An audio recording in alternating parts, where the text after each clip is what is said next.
Bonjour et bienvenue sur cette vidéo de présentation où je vais vous expliquer comment créer votre clé GPG, également appelée clé PGP ou clé asymétrique. Alors, si vous ne savez pas de quoi je parle, eh bien, je vous invite à regarder les vidéos que j'ai fait sur le sujet justement des différents types de clés qui existent et également la petite vidéo que j'avais commencé à faire concernant GNU-PG. Donc ici, le but est de créer votre clé GPG qui va en quelque sorte vous identifier numériquement. Car ici, le but d'une clé GPG n'est pas de vous rendre anonyme, mais bien au contraire, de certifier votre identité.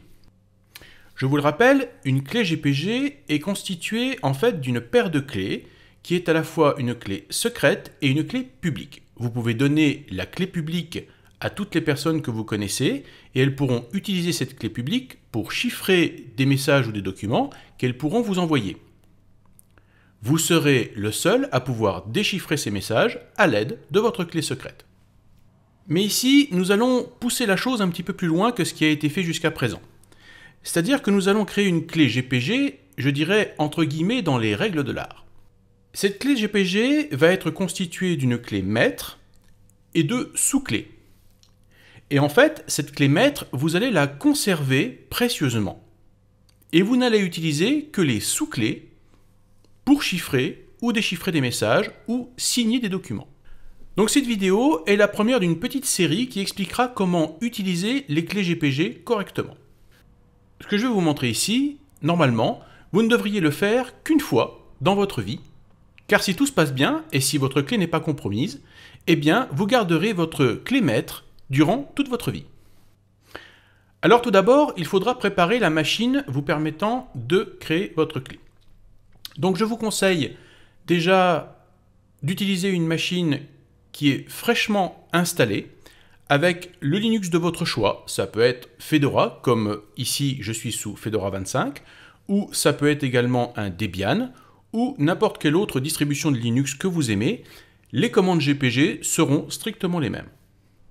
Ensuite, je vous conseille de faire en sorte que le disque sur lequel votre Linux est installé soit chiffré.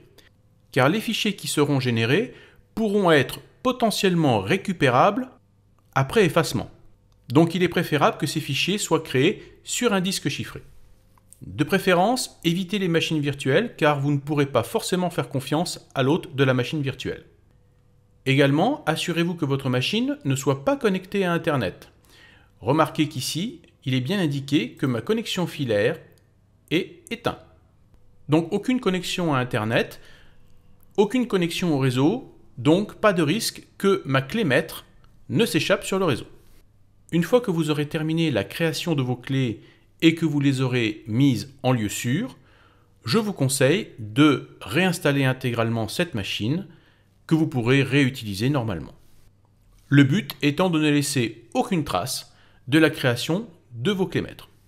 Enfin, il vous faudra au moins deux clés USB, une clé USB sur laquelle vous pourrez stocker donc votre clé maître et que vous pourriez donner à un membre de votre famille ou à un ami de confiance, et une autre clé USB, toujours avec votre clé maître à l'intérieur, que vous pourriez garder chez vous dans un lieu sûr, un petit coffre-fort ou un endroit qui peut être fermé à clé. Dans tous les cas, il faut absolument que personne n'ait jamais la possibilité d'accéder à votre clé maître. Bien, donc avant de commencer, nous allons préparer notre clé USB en la chiffrant. Alors, je vous propose deux possibilités pour chiffrer votre clé USB. Si vous comptez utiliser vos clés GPG uniquement sous Linux, chiffrez-la avec Lux. Si par contre vous comptez utiliser vos clés GPG également sous d'autres OS comme macOS ou Windows, dans ce cas, je vous conseille d'utiliser plutôt VeraCrypt pour chiffrer votre clé USB. Si vous ne savez pas ce que c'est VeraCrypt, je vous invite à regarder la vidéo que j'ai faite sur le sujet. Ici, je vais vous montrer comment chiffrer votre clé USB avec Linux, avec Lux. Donc il suffit simplement d'utiliser l'utilitaire disque. Et vous allez voir ici dans la liste votre clé USB apparaître. Ici, c'est une clé USB PNY de 8 Go. Alors, vous n'avez pas forcément besoin d'une clé de 8 Go. C'est peut-être un peu trop pour stocker simplement quelques fichiers de clés. Une clé de 1 Go suffira certainement largement. Une fois que vous avez sélectionné votre clé USB dans la liste, cliquez simplement sur les petits pignons qui sont ici et vous cliquez sur Formater la partition. Dans le type de formatage qui vous voyez est réglé par défaut sur FAT, eh bien vous allez plutôt sélectionner Chiffré compatible avec les systèmes Linux Lux plus X4. Alors donnez un nom à votre clé, moi je vais l'appeler Canard. Alors vous allez me dire pourquoi Canard? Eh bien parce que si je mets ma clé maître GPG, ça va bien sûr donner une information à celui qui aura trouvé la clé. Il saura déjà ce qu'elle contient. Et donc il sera beaucoup plus intéressé de trouver le mot de passe pour récupérer la clé maître. Donc il est préférable de donner un nom totalement bidon à votre clé afin de ne pas donner d'indication sur son contenu. Donc Canard, eh bien ça me va très bien. Ensuite, eh bien, il faut mettre, bien sûr, un mot de passe. Alors, ce mot de passe doit être fort et, bien sûr, ne doit pas être un mot de passe que vous utilisez pour votre clé GPG ou que vous utilisez pour autre chose. Essayez d'être un peu inventif et d'utiliser un mot de passe que vous n'utilisez pas ailleurs.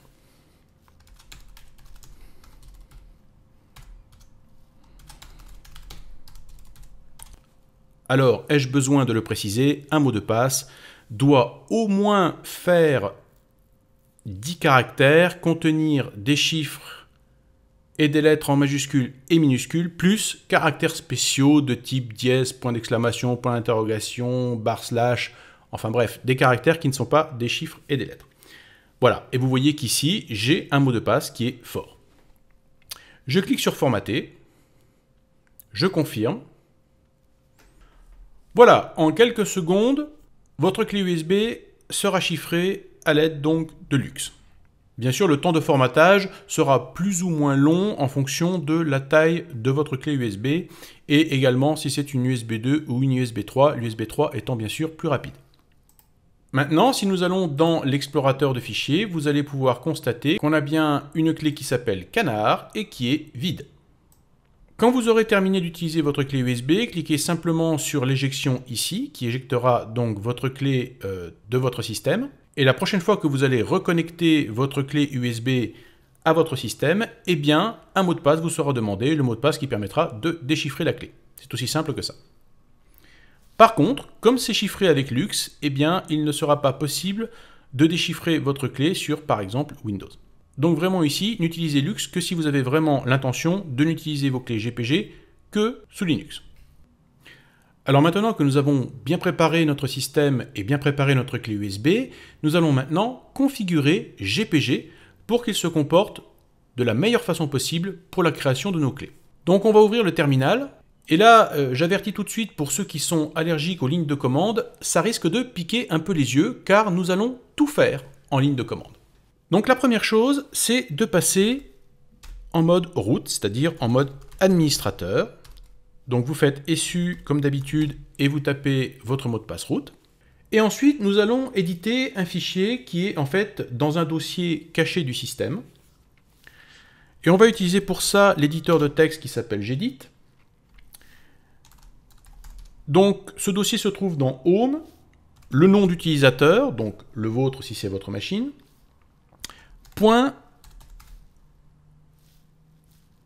.gnupg gpgconf. Alors, je mettrai toutes les lignes de commande et toutes les instructions que vous allez voir ici dans la description de la vidéo. Donc vous pourrez vous y référer quand vous voulez pour faire des copier-coller par exemple et vous aider à configurer votre GPG.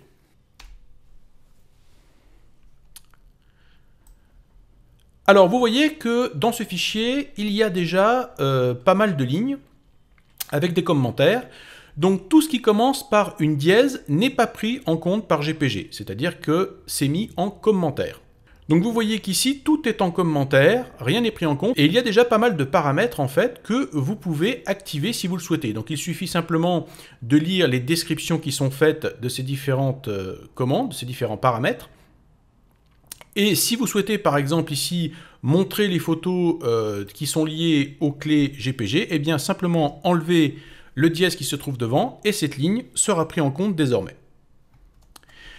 Mais pour le moment, ce que nous allons faire, c'est que nous allons ignorer un petit peu tout ça Et nous allons faire un petit peu notre propre recette à nous, qui va nous permettre en fait de configurer GPG pour avoir les meilleures conditions possibles pour la création de nos clés.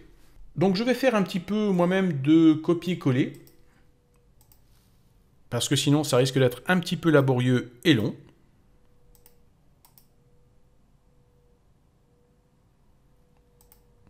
Alors le premier paramètre sera Fixed List Mode, qui va donc permettre d'avoir bien distinctement l'ID de l'utilisateur liée à la clé. Ensuite, key ID format long. Chaque clé a donc un identifiant sous une forme de chaîne de caractères. Et cet identifiant peut être court ou long. Et on va préférer donc le format long. Et on va préférer également que cela soit affiché avec le fingerprint. Alors, on verra dans les prochaines vidéos à quoi sert le fingerprint. Alors ensuite, le chiffrement GPG utilise beaucoup d'algorithmes différents, aussi bien au niveau du chiffrement symétrique ou asymétrique, parce que les clés GPG peuvent également faire du chiffrement symétrique.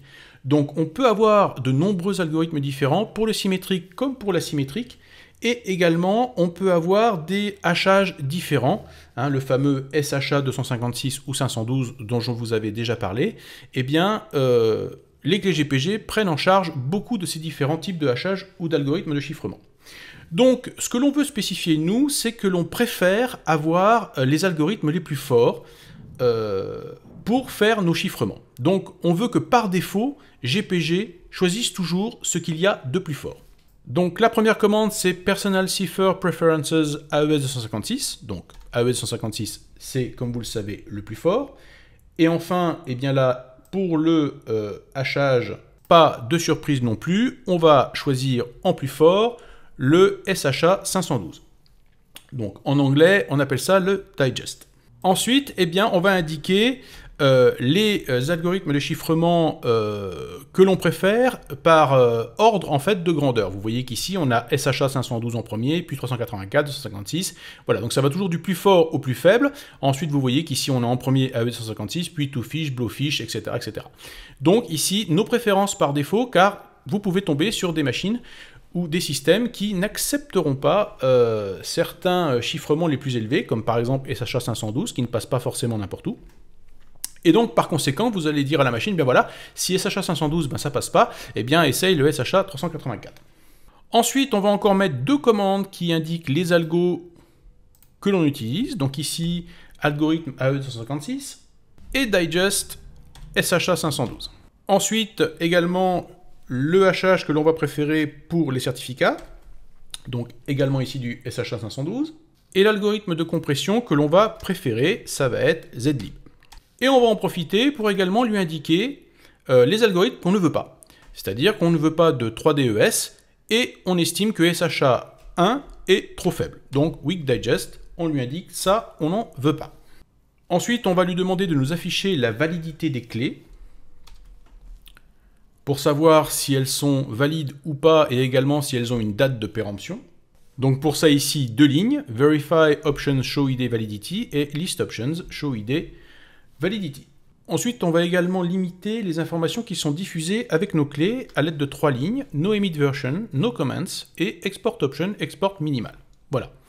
Donc, de façon à exporter un minimum d'informations concernant nos clés lorsqu'on les exporte. Ensuite, on va s'intéresser à la protection du mot de passe qui est utilisé pour, en fait, protéger notre clé. Et ici, on va utiliser plusieurs lignes que je vais copier-coller. Alors, je vous le répète, ne vous inquiétez pas, tout ceci sera dans la description de la vidéo. Donc ici, ce sont les paramètres concernant S2K, String to Key, qui en fait indiquent comment protéger votre mot de passe qui va générer la clé protégeant votre clé. Ça fait beaucoup de clés tout ça. Donc je ne vais pas rentrer dans les détails, mais grosso modo, en fait, ça indique le nombre de fois que tout ceci va être mélangé et avec des itérations. Bref, ça va être bien mixé pour que tout ça soit irrécupérable et bien protégé. Alors si vous avez une machine qui est un peu faible, vous pouvez diminuer certains paramètres, comme par exemple le S2K count ici. Donc regardez, vous pouvez trouver des documentations là-dessus sur Internet, je ne vais pas rentrer dans les détails, mais si vous avez une machine qui est un petit peu poussive et qui a du mal, il est évident que plus vos algorithmes seront élevés, plus le nombre d'itérations ici seront élevés, plus cela va demander beaucoup de vitesse de calcul à la machine. Donc ici, on fait bien sûr le maximum, comme on dit souvent, qui peut le plus, peut le moins. Donc on met tout ça au plus élevé, mais si vous voyez que votre machine a du mal et que ça prend vraiment trop de temps pour chiffrement ou déchiffrement, eh bien vous allez devoir peut-être baisser un petit peu ces paramètres. Ici, je vous montre ce qu'il est possible de faire au maximum. Voilà, on a fini de préparer notre fichier de configuration. Donc on va cliquer sur enregistrer et on va fermer tout ça. On va faire un petit clear également pour nettoyer notre terminal. Alors avant de générer nos clés, nous allons déjà commencer par vérifier s'il existe des clés déjà sur votre machine. Comme je vous l'ai dit tout à l'heure, il est préférable de faire ça sur une machine qui est fraîchement installée. Donc normalement, vous ne devriez pas trouver de clés sur une machine qui a été fraîchement installée. Mais si vous avez pris la décision d'utiliser une machine déjà existante, il y a des chances pour qu'il y ait déjà des clés. Pour vous en assurer, on va utiliser la commande gpg K majuscule. La commande gpg K majuscule permet d'afficher la liste des clés secrètes. Vous voyez qu'ici, on ne nous sort absolument aucune clé. Maintenant, je vais faire la commande gpg K minuscule. Et c'est là où c'est important, K majuscule et K minuscule ne sortent pas la même chose. K majuscule, c'est pour les clés secrètes. K minuscule, c'est pour les clés publiques. Ici, vous voyez que nous n'avons rien. Donc, nous sommes bien sur une machine qui n'a encore aucune clé. Donc, nous allons pouvoir générer nos clés. Et pour générer nos clés, nous allons utiliser la commande gpg gen key. La première question qui va vous être posée, c'est quel est le type de clé que vous désirez. Ici, nous allons utiliser les clés RSA, donc clé asymétrique RSA. Je choisis donc 1. Par défaut, GPG va vous proposer de créer des clés de 2048 bits. Ne créez pas de clés de 2048 bits. Créez toujours des clés d'au moins 4096 bits. Donc vous tapez 4096 et vous validez. Comme ici nous allons générer une clé maître, c'est-à-dire une clé que vous allez pouvoir conserver toute votre vie, eh bien on va pouvoir lui dire que la clé n'expire pas. Donc cette clé n'expire jamais, choix 0. Il nous demande confirmation, on va dire oui. Et ensuite, il nous demande notre nom. Alors, je le rappelle, le but d'une clé n'est pas de vous rendre anonyme, mais bien au contraire, de vous identifier. Donc, utilisez votre véritable nom.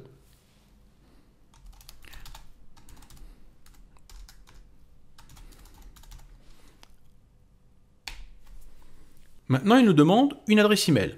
Donc là également, utilisez une véritable adresse email que vous utilisez depuis longtemps.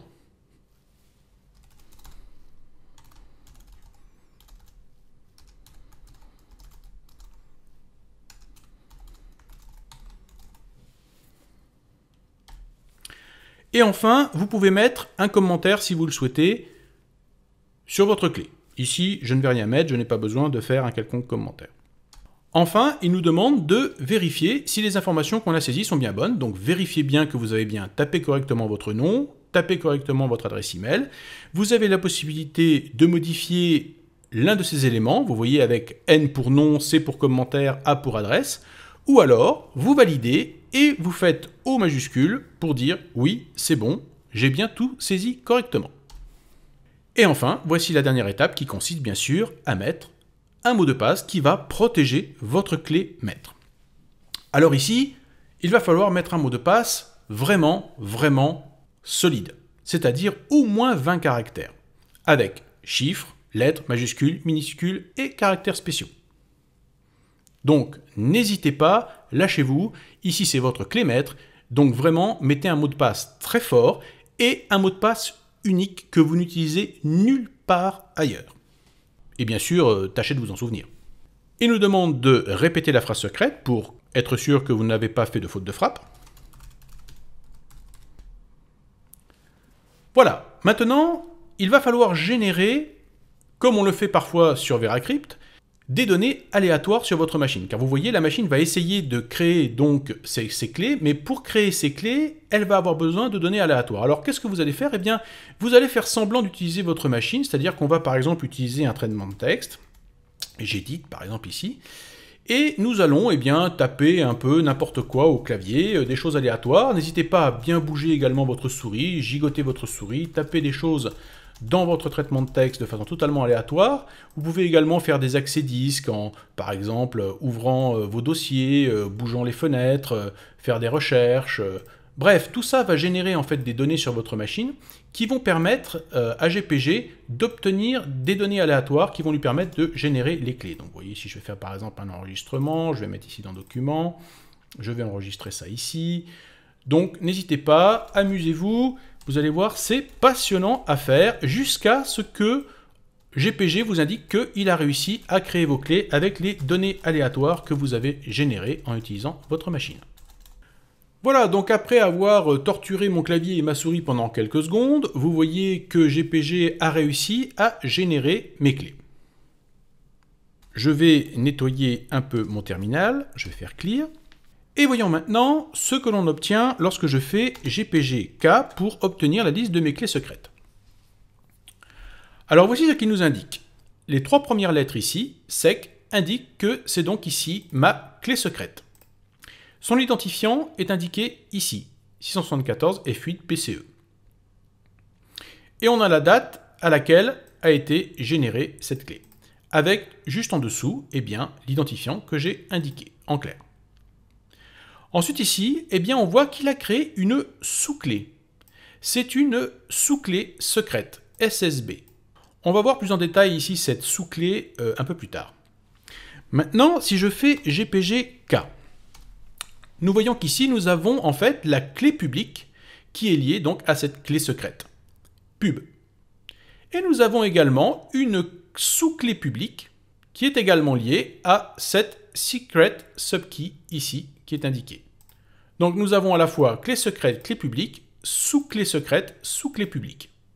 Bien maintenant, ce que nous allons faire, c'est éditer notre clé maître, donc celle qui est indiquée ici 674, afin de lui rajouter une autre sous-clé. Et vous allez voir pourquoi.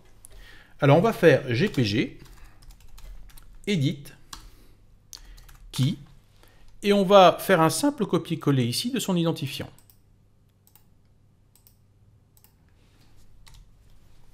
Alors vous voyez qu'ici nous ne sommes plus dans le terminal, mais nous sommes dans GPG. Vous voyez qu'ici on a GPG supérieur à et qu'il attend donc des instructions.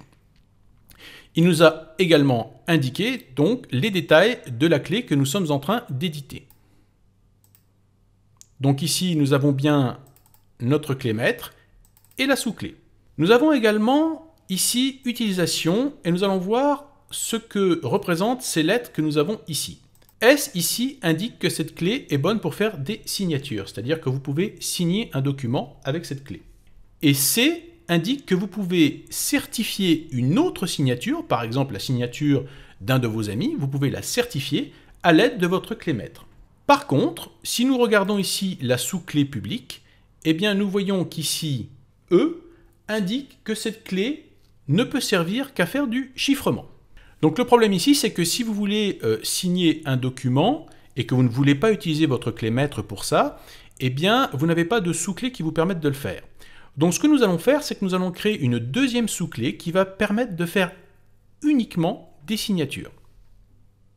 L'objectif étant qu'une fois que nous aurons créé nos sous-clés, nous allons enlever notre clé maître de la machine et nous n'allons utiliser que nos sous-clés pour chiffrer ou signer le document. La clé maître, en fait, ne servira qu'à créer des sous-clés que nous utiliserons. Nous n'utiliserons jamais notre clé maître pour chiffrer ou signer des documents. Alors, comment ajouter une sous-clé supplémentaire? C'est très simple, vous tapez la commande add-key, et là, il va vous demander le mot de passe qui protège votre clé maître. Alors, on va taper le mot de passe. Et il nous demande donc quel type de clé on veut générer. Donc, ce qu'on veut, c'est une sous-clé qui va nous permettre de faire également des signatures. Et vous voyez qu'ici, en choix 4, nous avons RSA, signature seule. Donc, on va choisir 4. Ici, de nouveau, on nous demande quelle taille de clé on veut. Et comme toujours, on demande 4096, le maximum. Et maintenant, il nous demande, comme tout à l'heure pour la clé maître, si on veut que notre clé expire. Alors pour la clé maître, bien sûr, c'est 0, la clé n'expire pas. Mais pour les sous-clés, vous pouvez tout à fait indiquer une expiration. Par exemple, 1 an. À ce moment-là, vous mettez un Y et votre clé, dans 1 an, sera expirée. Donc ça peut être intéressant dans certains cas de figure, des clés que vous allez utiliser peut-être avec certaines personnes pendant une année, peut-être des gens avec qui vous allez collaborer au niveau du travail pendant une année, et vous savez que vous allez utiliser ces clés qu'avec eux, et qu'au bout d'un an, eh bien, ces clés devront être expirées. Ça peut être intéressant. Ici, je vais mettre « n'expire pas » puisque je veux utiliser ces clés dans tous les cas de figure, mais il peut être intéressant pour les sous-clés de mettre une expiration. On confirme. On confirme la création, et de nouveau, il va falloir générer des données aléatoires. Donc de nouveau, eh bien, ouvrez un traitement de texte, tapez des lettres de façon aléatoire. Amusez-vous bien, c'est parti pour de nouveau torturer la souris et le clavier. Voilà, notre sous-clé a donc été créée. Vous voyez que maintenant nous avons une sous-clé qui permet donc de chiffrer, c'est celle de tout à l'heure, et nous avons une nouvelle sous-clé qui a donc S comme utilisation, qui veut dire que cette clé peut être utilisée pour signer. Une fois votre sous-clé créée, eh bien, tapez simplement la commande Save, de façon à ce que GPG sauvegarde vos modifications. Maintenant que nous avons créé notre clé maître avec ses sous-clés, eh bien, il va falloir envisager peut-être qu'un jour ça tourne mal et que votre clé maître soit compromise.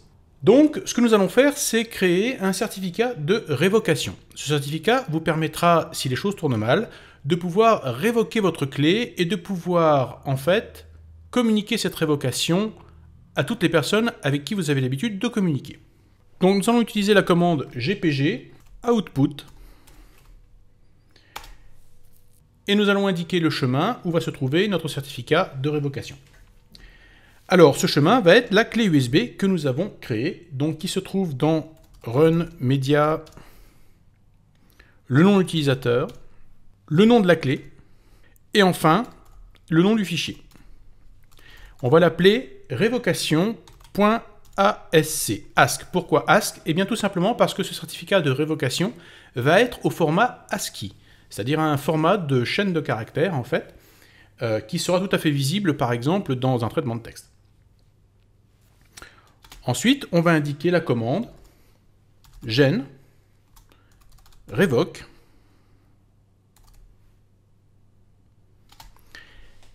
et on va indiquer donc l'ID de votre clé maître. On va faire un simple copier-coller. Et on va valider cette ligne. Il nous demande, faut-il créer un certificat de révocation pour cette clé? On va dire oui. Et il nous demande quelle va être la raison de cette révocation. Alors on va dire raison 1, c'est-à-dire la clé a été compromise. On peut rajouter une description facultative. Ici, je ne vais rien mettre. Je clique sur Entrée. Donc il nous fait un petit récapitulatif et nous demande de confirmer. On va dire oui. Et là, il faut taper bien sûr la phrase secrète, le mot de passe de votre clé maître. Donc vous voyez ici qu'on a donc l'indication que la sortie a été ce qu'on appelle armored en ASCII, donc sortie sous format ASCII. Et on a un petit message d'avertissement qui dit « Veuillez le déplacer sur un support que vous pouvez cacher. Toute personne accédant à ce certificat peut l'utiliser pour rendre votre clé inutilisable. Imprimer ce certificat et le stocker ailleurs est une bonne idée, au cas où le support devienne illisible. Attention quand même, le système d'impression utilisé pourrait stocker ces données et les rendre accessibles à d'autres. Donc faites très attention à ce que vous faites avec ce certificat de révocation. » Donc maintenant, si on regarde le contenu de notre clé USB, vous voyez qu'on a bien un certificat ici de révocation. Alors, je vais cliquer 2 fois dessus pour l'afficher à l'écran. Bien sûr, ne faites pas ça. Hein. N'affichez pas le certificat de révocation à l'écran. Voilà, donc vous voyez que ici, nous avons bien un certificat de révocation. Il est bien marqué « Revocation Certificate should follow ». Et donc, vous voyez que c'est bien en format ASCII, c'est-à-dire donc une succession de caractères qui est donc encadré par Begin PGP public et End PGP public. Donc, à conserver précieusement sur votre clé chiffrée. On va mettre ça de côté puisqu'on y reviendra tout à l'heure. Maintenant, nous allons exporter notre clé secrète maître sur notre clé USB. et on va l'exporter sous deux formats différents. Un format dit armé, c'est-à-dire sous un format ASCII, comme le certificat de révocation, et également un format binaire classique. L'intérêt du format ASCII, c'est qu'il peut être copié-collé, par exemple, comme dans un traitement de texte ou dans un email. Donc c'est son intérêt, alors que le format binaire, lui, ne peut pas être copié-collé. On va le voir d'ailleurs, vous allez voir dans quelques minutes, je vais vous montrer la différence qu'il y a. Donc on va exporter notre clé maître, on va faire GPG, et on va commencer par la version Armored. Donc on fait la commande A. Ensuite, export secret key. L'idée de la clé. Donc on avait un petit peu plus haut, je vais la récupérer, je vais faire encore un simple copier-coller de l'idée. Alors au lieu d'utiliser l'idée, vous pouvez également utiliser l'adresse email. Ça peut marcher également. J'ai une préférence pour l'utilisation de la clé ID. Ça peut éviter des confusions lorsqu'on a plusieurs clés sur une machine. Un supérieur A, et on va indiquer en fait où se trouve donc le fichier. Donc ici, et bien comme tout à l'heure, run, media, Eric, le nom de ma clé et le nom du fichier. Et on va l'appeler secret key. Et comme donc on est en format ASCII, puisqu'on a précisé ici le paramètre A, eh bien on va faire .ask. Et on valide la ligne. Et vous voyez que nous avons ce fichier qui vient d'apparaître dans notre clé USB chiffrée. Et maintenant, eh bien, on va faire la même chose, à la différence qu'on va enlever le paramètre A, on ne veut pas Armored, et au lieu de mettre ask en extension de fichier, on va mettre GPG. Et on valide. Donc nous avons ici maintenant deux fichiers représentant notre clé secrète maître, un en ASCII et un en binaire. Alors si je clique deux fois par exemple sur le fichier GPG, vous allez voir que eh bien, c'est totalement indigeste et qu'on ne peut pas comprendre grand-chose à ce qui s'affiche. Par contre, et là bien sûr ne le faites pas, n'affichez jamais votre clé secrète à l'écran, donc ce que je vais faire ici, ne le faites jamais. Je vais cliquer deux fois sur le fichier ASC, et vous voyez qu'ici, en format Armored, c'est beaucoup plus lisible, et ça peut être par exemple copier-coller dans un email, dans un traitement de texte, etc. Donc ici, nous avons deux versions de fichiers. Donc, pourquoi créer ces deux versions? Eh bien tout simplement parce que dans certaines conditions, il est peut-être préférable d'utiliser le format binaire pour importer une clé, plutôt que le format ASCII. Donc, ayez toujours les deux versions sous la main. On ne sait jamais, suivant les caractéristiques de logiciel que vous allez utiliser pour manipuler vos clés, il sera peut-être plus judicieux d'utiliser le format binaire. D'autant plus que les copier-coller de ASCII peuvent des fois mal tourner. Hein. J'ai souvent des commentaires qui me disent « Je ne comprends pas, on m'a envoyé une clé publique qui a été mise dans un fichier Word et je n'arrive pas à l'importer dans mon logiciel GNU-PG. » Eh bien, tout simplement parce que certainement que le copier-coller n'a pas été fait correctement ou que le logiciel de traitement de texte lui-même a modifié certains caractères parce qu'il n'était pas conforme à certains formats de caractères et donc du coup, la clé étant modifiée, elle devient impropre et ne peut plus être importée. Donc attention, le format ASCII peut être à double tranchant et peut des fois corrompre les clés. Donc il est peut-être préférable d'utiliser les formats binaires. Maintenant que nous avons exporté la clé secrète de notre clé maître, eh bien nous allons exporter également la clé publique. Donc je vais faire GPG, on va commencer également par la version Armored. Donc en format ASCII, je vais juste taper export, donc ici il n'y a pas besoin de mettre export secret key, mais juste export, puisque c'est uniquement la clé publique que l'on veut. De la même façon, ici, on met l'ID de la clé, et également, eh bien, le chemin du fichier que l'on veut exporter. Donc, média, Eric, le petit canard, et le nom du fichier que l'on va appeler tout simplement public, qui, et comme c'est une version Armored, on va mettre comme extension ASC. Et vous voyez que le fichier est bien apparu dans ma clé USB. Public key. Et la même chose avec une version binaire. Et on change l'extension en GPG également. Voilà qui est fait. Vous avez donc maintenant une clé USB contenant votre clé maître, clé privée et clé publique séparées, ainsi que le certificat de révocation permettant de révoquer votre clé maître. À partir de là, vous allez donc pouvoir refaire cette manipulation 2 ou 3 fois, suivant le nombre de clés USB que vous voulez mettre en sûreté, et donc conserver ces clés USB dans un lieu sûr. Alors maintenant, on va partir du principe que j'ai une autre clé USB sur laquelle je vais mettre mes sous-clés. Ici, je vais utiliser la même clé USB, parce que je n'ai pas envie trop de manipuler 36 000 clés USB pour juste une démonstration. Donc on va estimer ici que j'ai donc une nouvelle clé USB dans ma machine qui sera également chiffrée de la même façon. Et cette clé USB là, par contre, je vais l'utiliser pour mettre mes sous-clés sur différentes machines. Les clés que je vais réellement utiliser pour chiffrer ou signer. Mais la clé maître, là maintenant, il faut la mettre en sûreté et ne plus l'utiliser. Vous n'en avez plus besoin, vous avez créé vos sous-clés avec, et c'est vos sous-clés que vous allez maintenant utiliser sur les différentes machines pour chiffrer vos messages ou chiffrer vos documents ou signer des documents. Donc, partons du principe que nous avons une clé toute neuve dans la machine, prête à recevoir nos sous-clés. Donc pour exporter les sous-clés, c'est quasiment la même chose. On fait la commande GPG A pour Armored, export secret subkeys.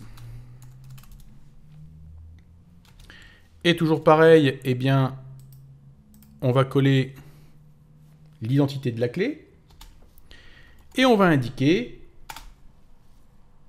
où les mettre. Donc dans notre nouvelle clé que nous venons de brancher à notre machine, run, média, Eric, le nom de la clé USB, secret subkeys, et comme c'est Armored, ask. Hop, et vous voyez que le fichier apparaît sur la clé USB ici pour les sous-clés. Donc souvenez-vous, on a deux sous-clés, une clé qui permet de chiffrer et une clé qui permet de signer. Et on refait la même manipulation, mais cette fois-ci en format binaire.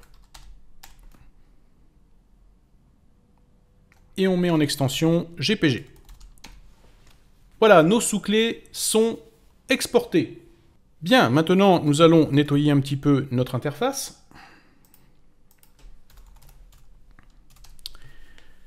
Et maintenant que nous avons exporté toutes nos clés, clés maîtres et sous-clés, nous allons faire un petit peu le ménage et commencer par effacer les clés secrètes. Alors, on va faire GPG, delete,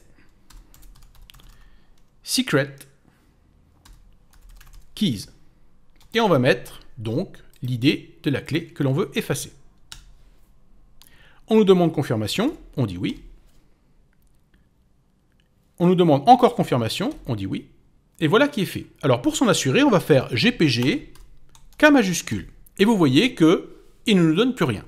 Par contre, si je fais GPG, K minuscule, vous voyez qu'on a encore les clés publiques qui sont présentes sur la machine. Mais les clés secrètes ont disparu. Alors on va continuer de faire le ménage et on va effacer les clés publiques. On va faire delete key.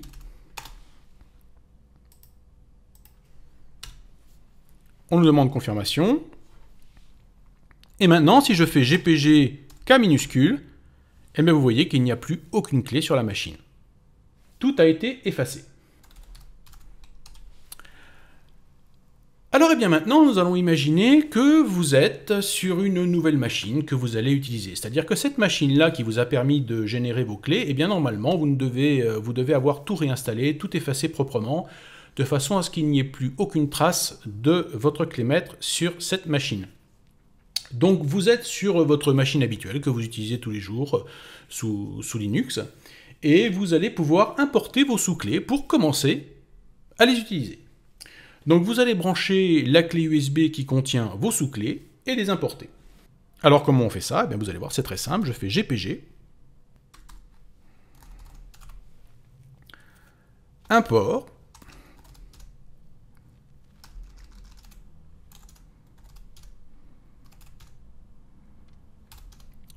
j'indique le chemin de ma clé USB et j'indique le fichier de mes sous-clés. Donc je vais faire, ici je vais utiliser la secretsubkeys.jpg. Et j'importe la clé. Il me confirme que ça a été fait, c'est traité. Alors maintenant, voyons si je fais GPG K majuscule. Vous voyez qu'il m'indique bien que j'ai de nouveau des clés secrètes. Mais regardez ici, il y a une petite différence importante. Vous voyez que ici nous avons toujours ici les 3 lettres SEC pour Secret Key, mais devant il y a un petit dièse. Qu'est-ce que veut dire ce petit dièse? Eh bien ce dièse veut dire simplement que la clé maître n'est pas présente. En effet, ici nous n'avons importé que les sous-clés. La clé maître n'est pas présente. Parce que vous n'allez utiliser que vos sous-clés pour chiffrer ou signer les documents, pas votre clé maître. Votre clé maître, elle est à l'abri sur les clés USB que vous avez créées. Donc, la clé maître ne sera plus jamais sur aucune machine, sauf en cas de problème, ou dans le cas où vous aurez besoin de créer des nouvelles sous-clés. Si nous le faisons maintenant GPG K minuscule, nous voyons qu'ici nous avons bien des clés publiques avec nos 2 sous-clés publiques également. Donc notez bien cette petite différence ici du dièse, qui est importante. Alors bien sûr, maintenant, vous pouvez donner votre clé publique à vos correspondants. Il y a plusieurs façons pour faire cela. Vous pouvez bien sûr donner votre clé publique de la main à la main sur une clé USB, vous pouvez l'envoyer par email, mais vous pouvez également utiliser des serveurs de clés. Ces serveurs de clés contiennent des millions de clés qui sont utilisées par plein de gens dans le monde, et donc il est facile pour quelqu'un de, par exemple, refaire une recherche avec votre nom ou avec votre adresse email et trouver votre clé publique pour pouvoir l'importer et l'utiliser pour chiffrer un message qu'il vous enverra par la suite. Alors, pour envoyer votre clé publique sur un serveur de clés, c'est relativement simple. Vous faites simplement la commande gpg keyserver, puis vous tapez l'adresse du serveur de clés que vous voulez utiliser. Il en existe plusieurs.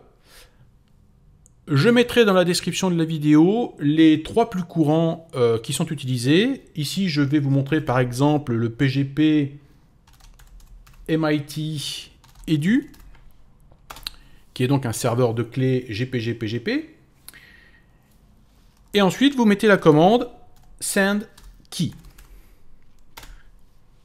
Et vous indiquez quelle clé vous voulez envoyer, donc vous mettez l'idée de la clé. Donc ici, je ne vais pas valider cette ligne, bien sûr, puisque le but n'est pas d'envoyer cette clé, vu que c'est une clé de démonstration.